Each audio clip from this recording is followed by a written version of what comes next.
I reckon if you were to ask someone under 40 what MG means, then they'd probably tell you cheap transport, which is probably fair if you look at the legion of P-plated MG3s and the ZS and HS SUVs that aren't really driven by people who are that worried about how they look, and that's fine. A couple of years ago, the ZS EV arrived to great acclaim, not because of the way it looked or drove, because neither of those are outstanding, but because it dropped a car for $44,000 drive away with a full electric drivetrain, and since then it's even been upgraded a couple of times. This, however, this could be the game changer. We've all been waiting for a cheaper EV, and this is it, the MG4. It starts at $38,900 for this, the Excite, which has a 350 kilometre claimed range, and it's actually looking pretty good. In this review, we're going to talk about all the things we normally talk about. We're going to talk about the price, the spec, we're going to talk about the drivetrain. That's very important in an EV, of course. We're going to talk about the safety, the ownership, all of that stuff. We're going to cover it in this video. Before we get cracking, if you haven't already, make sure to hit subscribe, and if you like this video, hit like, and of course, get involved in the comments. Is $38,900 enough to get you into the EV club? The MG4 is a sort of a crossover between a small hatchback and a small SUV. It's not quite high-riding enough to be called an SUV and not quite low enough to be a hatch. It is a 5-door hatchback body though. It's built on a dedicated EV platform called Modular Scalable Platform, or MSP, which means no compromise on squeezing the battery in unlikely places or an underbonnet with electric motors and all the other systems crammed in. I think it looks pretty good, but it looks better in the flesh and probably in a different colour. This one is a bit much for my liking, but that might just be me. Hard to miss on a cloudy day though. The MG4 Excite 51 you see here costs $38,900 before on roads. Different states and territories offer various incentives for EVs, except of course Victoria, who has not only killed its incentive scheme claiming it has been exhausted, but is already taxing EV owners for every kilometre travelled. In New South Wales, this exact car is about $41,500 on the road with its $700 paint job, so knock $700 off for a white one.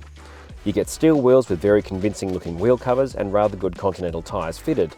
Remember when BYD said they'd do that with the Atto 3? These aren't cheap tyres, so it's good to see them on here. Headlights and taillights are LED, entry is keyless, and I reckon from most angles it looks alright. Easily the best looking MG under the current owners.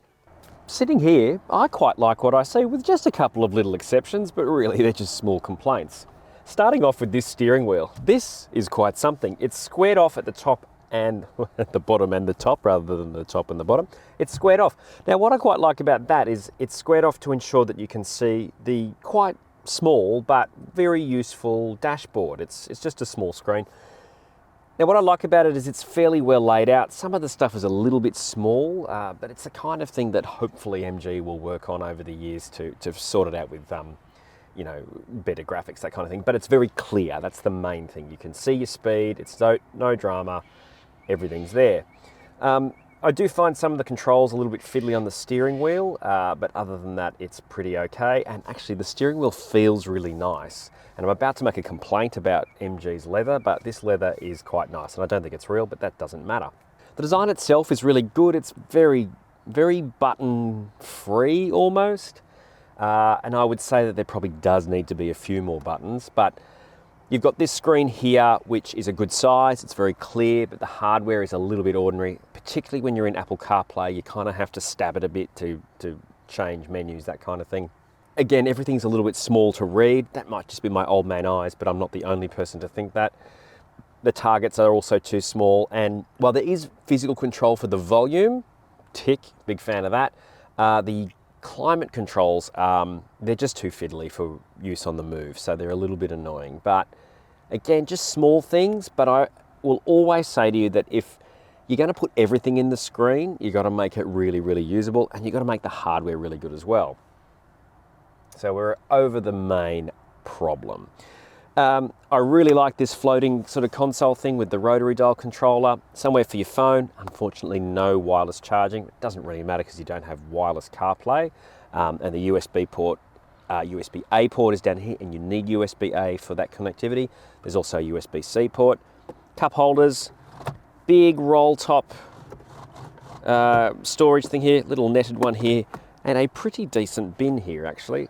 So there's some good storage. There's bottle holders in the doors and pockets. You'll struggle to get big bottles in there, so don't get too ambitious. Despite MG telling us this is pre-production, the only interior issue that I can see with it is this doesn't fit properly. But even when it does fit, it's not very big. So you can get a decent sized book in there, but yeah, and it's a bit, you know. Now, some people don't like scratchy plastics, and there are some hard scratchy plastics around the cabin. I don't think people are that fussed about it, but if you are, that's something to know. I will say, however, the plastics do mark up a bit. There's quite a few marks around this car. It doesn't have a lot of miles on it. Yes, it's been used by a lot of journalists who are not very easy on cars, but yeah, look, the quality seems good and the build actually seems really, really good. And nothing feels flimsy, like in the ZS particularly, stuff feels flimsy. And what little time I've spent in an MG3, it's a whole world ahead of both of those cars. And I would say it's even better than the HS, which is probably the better of the cars that MG has on sale at the moment. In the base model, you get cloth seats. I reckon these should be an option across the range. I don't like MG's fake leather in the other cars that I've driven. And these are really nice. They're pretty comfortable. They look like they've got good bolstering, but it's not really, which is kind of annoying because when you are sort of pressing on a bit, you do move around in the seats a little bit, and I think that would be worse in the leather. So that's a little bit of a shame. But yeah, I really like this. It's clean, it's uncluttered, a little bit of work to do, but it's all completely usable. There's nothing where you go, this doesn't work. And one thing I did notice, and it took me a couple of days, I kept looking at them going, these look really familiar. I reckon these are from an Audi, or, you know, a really good knockoff. Now, I wasn't really expecting fireworks in the back, and expectations are met. Look, it's a little bit grim back here. However, it is comfortable, and that's the main thing. Because it's built on the MSP platform, it is an almost flat floor, which means that if you do need to get 3 across, it's not going to be too bad because the transmission tunnel isn't high at all. It just seems to be enough there to fit some cabling and piping. What you don't have is cup holders, and you don't have an armrest for those cup holders. You do get 3 headrests across the back though, which is nice. You don't always get that. There's also a little bit of penny pinching. Again, you're not getting everything you're going to find in a normal car, in a petrol-powered hatchback.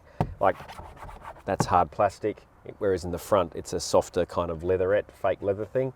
But there's a bit of that here on the armrest, so it's not too nasty. You got 1 USB port, no vents. You do get a slot here to store things. There's no map pockets. Yeah, not the greatest back seat for facilities, but it is comfortable. I quite like this seat. I reckon I could spend some time in here. It's a little dark, but you got plenty of headroom. And this is kind of why I feel like it's not a cut and dried hatch. I think it's more of a compact SUV kind of form factor, even though it doesn't ride as high. I will say that what I like about it is there's plenty of knee room, plenty of foot room. I mean, you can just get your feet under there. It's not plenty, but it's useful. But you're in much better shape sitting here, as I am, behind my driving position, than you are in a Corolla or an i30. Only really Cerato is bigger back here. And you're certainly way ahead of something like a Yaris Cross or a Corolla Cross even. So really good room, and that's courtesy of longish wheelbase for a car of its size and the fact that it has a flat floor. So yeah, while it's not all bells and whistles, it's pretty good. The slightly better than a petrol hatchback theme continues in the boot as well. You've got 363 litres of space to start with, which is pretty good going. If you fold the seats down, you don't get a flat floor, but you do get 1177 litres, which is still, again, pretty good going. Now, there's no spare tyre. Here under the boot floor, there's just your goo can, and for some reason, some screws. But yeah, you're going to call roadside assist anyway if you get anything more than a simple flat. Little netted section here, nothing to write home about, but it's a good size. The lip isn't too high and the floor is flat. In the upper models, you get one of those removable floors. And just so you know, there is a parcel shelf. However, we've taken it out so you can see the size of the boot. As of July 2023, there isn't yet an ANCAP safety score, but Euro NCAP, which ANCAP has an agreement with, did give it a 5-star safety rating, the maximum available. I do think, however, MG is going to find it tricky getting a 5-star ANCAP rating because it doesn't have a front center airbag. MG's Pilot Safety Suite comes as standard. It's got 6 airbags, the usual braking and stability systems, lane keep assist, rear cross traffic alert, forward AEB and adaptive cruise. All of it seems reasonably well calibrated too, and we discovered the forward AEB works a treat when someone launched out in front of us from a driveway. As of the middle of 2023, there are 3 options to make your MG4 go. This one is the base model, the Excite. It has a 51 kilowatt hour battery pack, and of course all of them have the batteries down nice and low here in the car. It's rear wheel drive and has a range of about 350 kilometers. That's the claimed range. Real world's probably closer to about 300, 320. Now, it will also do 0 to 100 kilometers an hour in 7.7 seconds, although I'm a little bit suspect on that number, but that's not hanging around. That is not bad at all. And it's all done with 125 kilowatts and 250 Newton meters of torque. If you want to spend $6,000 more, you can get the bigger battery pack, which is 64 kilowatt hours. It's got more power, 150 kilowatts, but it is heavier, so it's slightly slower, but you do get that extra range, 100 kilometers to be exact. And then if you really want to push the boat out, spend even more money, you can go for the 77 kilowatt hour battery pack. That's huge for a car this size, and it has the commensurate 530 Ks of claimed range. That is a very long way to go. And at the end of the year, there's going to be the X-Power, which is all-wheel drive, twin motor, 0 to 100 in 3.8 seconds. No word yet on the range, but it's probably not going to be 530 Ks. Back here on the left quarter panel is where you'll find the charge port. Easy to get to. I haven't had any trouble charging it. Not that you would, but there it is. You've got DC here. It will charge it up to 50 kilowatts if you can find a charger with that kind of grunt. I have found one and it held very nicely at 45 kilowatts. MG says it'll take between sort of 40, 45 minutes to get from 10 to 80%. Being a lithium ion battery, you don't want to take it up to 100 all the time. And at home, you're going to take about anywhere between about 8 and 15 hours to charge it off the mains. It is cheaper to charge at home. I want to make that point very clear. So roughly at the moment, you're paying about 50 cents per kilowatt hour if you're charging off a 50 kilowatt system. There's no point in going to a 350 kilowatt, so just think about that when you're doing that, because a 350 kilowatt's going to charge you upwards of 70 cents per kilowatt hour. That's a lot of money. Whereas at home, you can probably do it for as little as sort of 12, 13 cents per kilowatt hour overnight. I'd do that. The MG4 comes with a 7-year unlimited kilometre warranty on both car and battery for private buyers. You get 12 months of roadside assist, and that extends by another 12 months every time you service with a dealer, and you'll only need to return to MG every 2 years or 40,000 kilometres. The cap price servicing hasn't yet been released as of late July 2023, so keep your eyes peeled on whichcar.com.au for that. Rather amusingly, this car has buttonless start. You just sit on the seat, put your foot on the brake, and away you go. Anyway, to the most important stuff. I wasn't expecting a lot from this car. I was expecting another electric MG. So when we think about the ZS EV,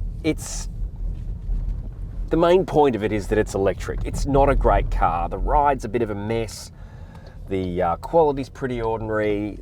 The actual handling it's not great, but if you're just puddling around the burbs, it's perfectly fine and it works okay on the freeway.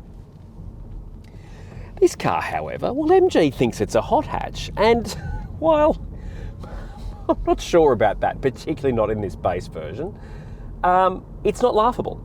This car drives really, really well, and by that I mean the ride is really good around town. The ride is good on the freeway. In fact, on the freeway, it's excellent because the faster you go, the better the ride gets. That's really good. It's a little bit lumpy around town, and I think that's got a lot to do with the fact it's quite heavy and doesn't have an SUV level of wheel travel to play with. So I'm really impressed with the way it goes and stops. The 125 kilowatts is tons. Like, this car does get moving. It's got 125 kilowatts and 250 Newton meters. MG reckons it'll hit 100 kilometers an hour from 0 in 7.7 seconds. I did a couple of timed runs, and by that I mean I timed them on my phone. It wasn't quite that quick, but it wasn't far off. So while it's not hot hatch quick, it's warm hatch quick. And I'm happy to call it a warm hatch. I think it's got the handling, it's got the ride, and it's got the speed, as in, you know, it gets along pretty smartly. To say it's a warm hatch, I mean, 20 years ago you'd call it a hot hatch, but yeah, it's definitely a warm hatch now. Of course, the X-Power one with a 3.8 second 0 to 100, that's definitely a hyper hatch. That thing is going to absolutely rocket along. Amusingly, the next one up has a bigger battery pack, so it's heavier. It hasn't got that much more power in the motor, so it is actually slightly slower to 100. So don't expect more performance from that car. So you have to go up another level again to get better performance, and of course you get better range from both of those battery packs. So yeah, I actually really enjoy driving this car. It's really refined. Of course, you know, we haven't been particularly complimentary of MG petrol-powered cars over the years. Either the transmission's not very good or the engine's a bit thrashy and messy. Of course, you don't have any of these problems in an EV, but it's well-tuned. You don't get that neck snapping off the line thing, and I reckon that's deliberate. I think the torque just rolls in quite nicely. But yeah, look, I'm really impressed with this car. It's quiet at speed, apart from some rustle around the wing mirrors, which are sort of quite noisy, but you probably notice it more because there's no engine noise. We did quite a long trip in this. We averaged 17 kilowatt hours per 100 kilometers, which is not bad, and I wasn't sparing the rod either. So I think you could get about 300, 310 out of this just driving around normally, heater on, climate control on, whatever it is you want on. But if you go into full saver mode, you might get another few Ks out of it. But yeah, like, I think the big difference here, and why I think this could be called a game changer for MG, maybe not the market as a whole, but for MG, is that the engineering depth in this is so much greater than the other MGs I've driven. And that just means that the car feels a lot better to drive. It feels safer. It feels well built. Everything feels better. And I think, you know, when you get in a car and you drive it, feel is so important. So if you jumped out of a ZS EV and into this, you would see a massive difference. You know, for whatever reason you want an EV, and for people who don't like EVs, that's none of your business. But for those who do want an EV but have only got, you know, petrol-powered money to spend, the fact that this is around the same price as a Corolla ZR hybrid, and it's got more room, hasn't got quite as much stuff, but it's not stuff you're going to miss, I reckon that's pretty good. I think that's going to make a big difference, and I think they're going to sell a ton of these on that alone. If you haven't already worked out how impressed I am, the word is very. This feels like the kinds of car that MG needs to be making. It's electric, it's cheap, but it's not cheap feeling. It doesn't feel like a nasty car. It's refined, it looks all right. I mean, I'm not a huge fan of the looks, but it doesn't look bad. It's got everything you need, and it's fully electric for under 40 grand. While it's not a game changer, it doesn't move the whole market on. It is certainly a game changer for MG. It's the kind of car they should be making, and it's the kind of car that I would personally consider buying. Not only that, I consider recommending it to other people too.